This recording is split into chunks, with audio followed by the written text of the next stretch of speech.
All right, mail truck turbo kit build part 2. We went ahead and welded the V-band on for the turbo compressor housing.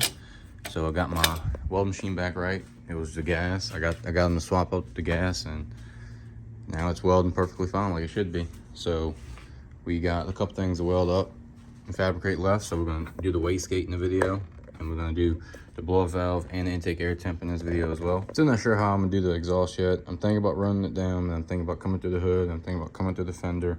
I'm not really sure exactly how I'm gonna do that yet, but I do still gotta figure out the way to cut the stainless pipe. So if any suggestions, leave your suggestions in the comments below. Also gonna get the coolant jug and the catch can mocked up and probably in place as well as weld up some valve cover, some extra valve covers I got. Weld some bungs on them to get them ready to go in here when I get the new heads and stuff on it with the new head gaskets. Got these hole saw blades. I'm gonna cut the blow valve and the intake air temp bungs for. So first things first, let's get this pipe off and on the bench and mocked up.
intake air temp welded up, and we got it in there, and we got the blow off valve welded up as well, on and tightened down. We didn't tighten this down because we'll be pulling intake of stuff once we get everything mocked up to do obviously the lifters, the head gaskets, and putting those DNA eBay cheap head studs in it.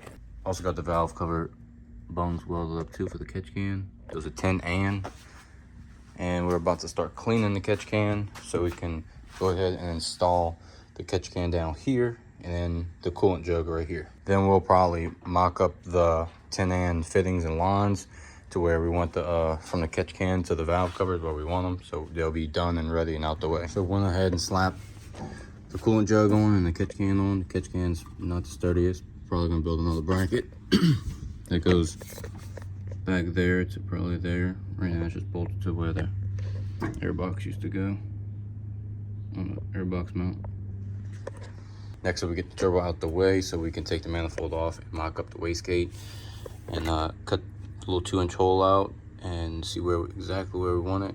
Weld it all up, and then we'll be able to start probably tearing the heads off of it. Have to get everything fabricated and put the new head gaskets on and the new head studs.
Boy, do I miss my machine.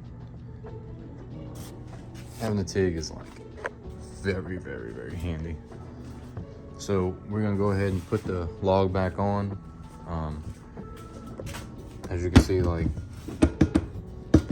really no point in wasting money on expensive logs. You could just buy eBay one, weld your wastegate, set up to it in a T6 flange, and you'd be aight.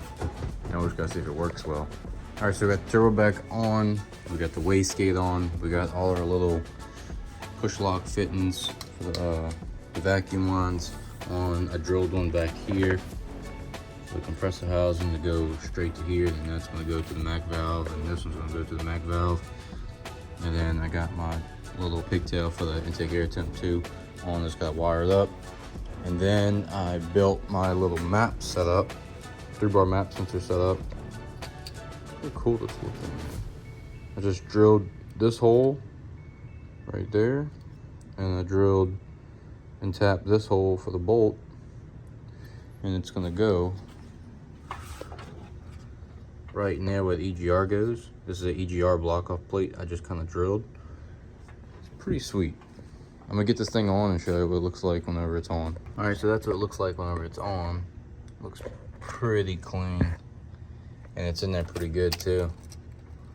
Still gotta tighten it up, but I think it's gonna work out perfect. And then I got that little adapter harness from Michigan Motorsports in here to go from the factory 1-bar plug or factory 9906 plug to the LS3 style, LSA style map sensor 3-bar plug.